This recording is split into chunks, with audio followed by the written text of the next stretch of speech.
জয় গুরু বন্দে পুরুষোত্তমম। আজ আলোচনার বিষয় শ্রী শ্রী ঠাকুরের নিষেধ শুনলেন না এক দাদা। অতঃপর কি ঘটল জানতে হলে সম্পূর্ণ ভিডিওটি দেখুন। আমরা ঠাকুরকে বলি পরম প্রেমময়, কারণ তিনি চান ভালোবাসা। তিনি সবাইকে ভালোবাসতে চান, প্রেম দিতে চান। আমাদের মনে যদি প্রেম থাকে তাহলে মনে হিংসা বিদ্বেষ আসবে না। শ্রী শ্রী ঠাকুর অন্যের দোষ দেখতে নিষেধ করলেন, বরং অন্যের গুণের কথা বলতে বললেন। অন্যের দোষ দেখলে তা নিজের মধ্যেও চলে আসে। মানুষের কুয়ের মধ্যে তাই সুখ খুঁজে নেয় যারা, তারা হলো মৌ মানুষ। আমরা ঠাকুরের চলন পূজা করব। যে চলনে তিনি আমাদের চলতে বলেছেন সেই চলনে আমাদের চলতে হবে, তবেই আমাদের কর্মফল থেকে আমরা রেহাই পেতে পারি। একটি ঘটনার কথা বলি। ঠাকুর তখন হিমায়তপুরে ছিলেন। শ্রী শ্রী ঠাকুরের স্নেহধন্য একজন ব্যক্তি হলেন শ্রদ্ধেয় যতীনদা। তিনি শ্রী শ্রী ঠাকুরকে খুব ভালোবাসতেন, ঠাকুরকে নিয়ে চলতেন। ঠাকুরও তাকে খুব ভালোবাসত।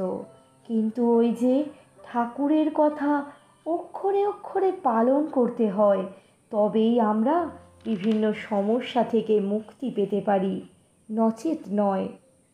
একদিন যতীনদার কলকাতা আসার কথা ছিল। তখন ঠাকুরকে জানানো হলে ঠাকুর যেতে নিষেধ করলেন, বললেন আজ যাস না। তখন যতীনদা বললেন, না ঠাকুর, আমার কাজ আছে, আমাকে যেতেই হবে। ঠাকুরের অনেকবার নিষেধ সত্ত্বেও তিনি গেলেন। এই যে তিনি গেলেন, গাড়ি অ্যাক্সিডেন্টে তিনি মারা গেলেন।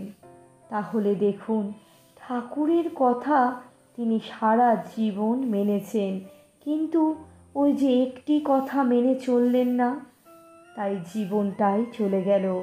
শ্রী শ্রী ঠাকুরের যদি আমরা ঠিকঠাক মেনে চলি সমস্ত কথা, তাহলে আমরা আমাদের অনেক কর্মফল এড়িয়ে যেতে পারি।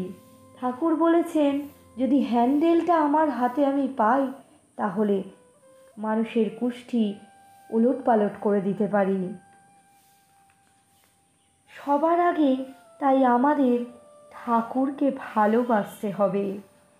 সবার আগে আমার ঠাকুর, আমার ঠাকুরের পুষ্টি তুষ্টি আমার ধ্যান জ্ঞান হবে। তিনি কিসে খুশি হবেন আমি তাই করব। আমি আমার খেয়াল খুশি মতো চলব তা কিন্তু হবে না। ঠাকুর বলেছেন, ইচ্ছে মতো ভজলি গুরু, হতে মানুষ হলি গরু। তাই ঠাকুর আমাদের ঠিক যেইভাবে চলতে বলেছেন আমাদের ঠিক সেইভাবে চলা লাগে।